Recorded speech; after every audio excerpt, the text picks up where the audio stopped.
डर और राजनीति का पुराना रिश्ता है। डर शायद सबसे पहली और प्रभावी मानवीय प्रेरणा है। लोकतंत्र में शासन इतना भय नहीं बना सकता कि सभी लोगों को सभी काल हर वक्त अपनी ताकत दिखाकर अपनी मुट्ठी में रख सके, और इसीलिए वो अक्सर लोगों में एक दूसरे का खौफ निर्माण करते हैं। स्वतंत्र भारत में देश की बढ़ती जनसंख्या शायद सबसे बड़ा चर्चा का मुद्दा रहा है। भारत के पिछड़ेपन का इसे सबसे बड़ा कारण माना गया है। आम नागरिक इसे गरीबी से लेकर महामारी तक सारे प्रॉब्लम्स की जड़ मानता है। हालांकि ये इस पेचीदे मसले का अति सरलीकरण होगा, और हम सभी जानते हैं कि हमारी जनसंख्या किसके कारण बढ़ी है और बढ़ रही है। कौन बनेगा 130 करोड़पति में आपका स्वागत है। भारत में आज 130 करोड़ लोग रहते हैं। इसमें मुसलमानों की संख्या क्या है?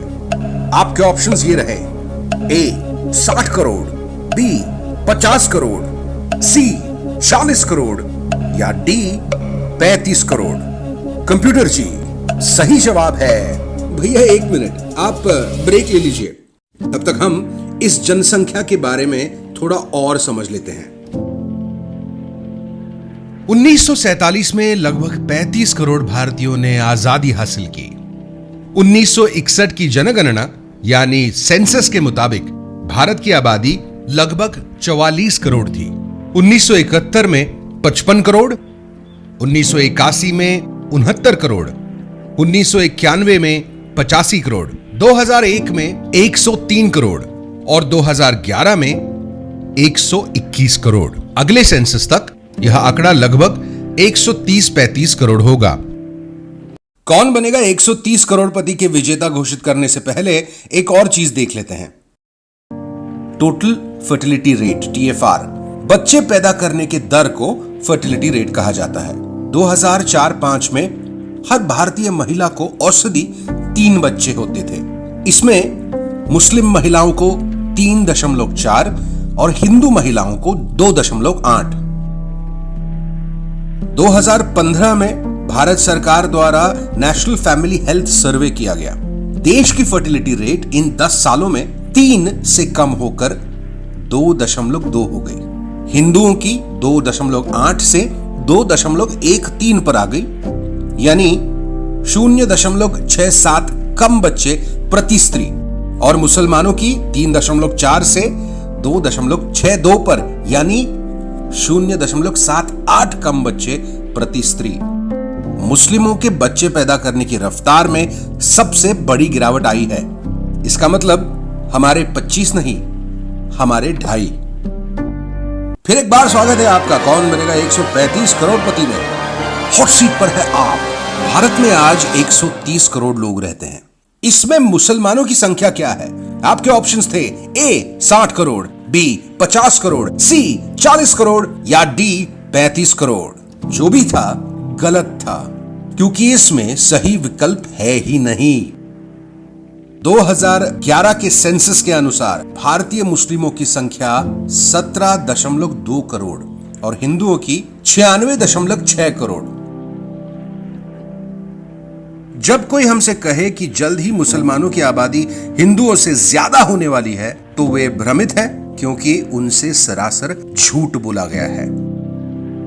मुस्लिम महिलाओं की आज की फर्टिलिटी रेट और उनका भारत की लोक संख्या का 14% होना 17.2 करोड़ यानी 14%। इसका मतलब है कि उनकी संख्या हिंदुओं के बराबर क्या आधी भी नहीं हो सकती, मुमकिन ही नहीं है।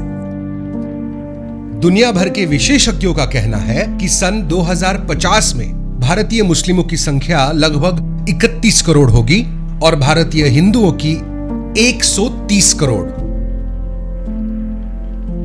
अब रही बात बहुपत्नीत्व की, यानी एक ही पुरुष की एक से ज्यादा पत्नियां होने की। यह भी प्रोपेगेंडा है। जमीनी हकीकत कुछ और ही है। भारत में हर 1000 पुरुषों के मुकाबले 943 महिलाएं हैं। हिंदुओं में 949 और मुसलमानों में 951। अगर सही में एक पुरुष 4 शादियां करता तो इसका मतलब सिर्फ 25% पुरुषों की शादी हो पाती। अगर वे 2 शादियां करते तो केवल आधे मुसलमान पुरुषों की शादी होती। और वैसे भी हम ये भी याद रखें कि बहुपत्नीत्व के उदाहरण हर धर्म में है, हर जाति में है, हर समाज में है। झूठ की राजनीति डर पर चलती है। सच बहुत ही सरल और सीधा होता है, बस हमें उसे खोजने की चाह होनी चाहिए। वैसे हमने अब तक सबसे महत्वपूर्ण प्रश्न को पूछा ही नहीं। सही प्रश्न पूछना सत्य के शोध में पहला पड़ाव होता है। प्रश्न है, एक महिला 1 या 2 से ज्यादा बच्चे पैदा करना क्यों चाहती है? क्या वो धार्मिक ग्रंथों से या धार्मिक नेताओं से प्रेरित होती है? अगर हम अपने ही दादा परदादाओं की पीढ़ियों को देखें तो लगभग सभी को 2-4 भाई और 2-4 बहनें होती थी। चाहे हिंदू हो या मुसलमान हो, चाहे सिख हो या ईसाई हो। जैसे जैसे शिक्षा और समृद्धि बढ़ी, वैसे ये आंकड़ा कम होते गया और आगे जाके तो और भी कम होने के चिन्ह है। शिक्षा और समृद्धि किसकी? पूरे परिवार की तो है ही, लेकिन उससे ज्यादा परिवार के महिलाओं की। 21वीं सदी में धर्म और आबादी का एक दूसरे से कोई भी लेना देना नहीं है और यही तो आंकड़े दिखाते हैं।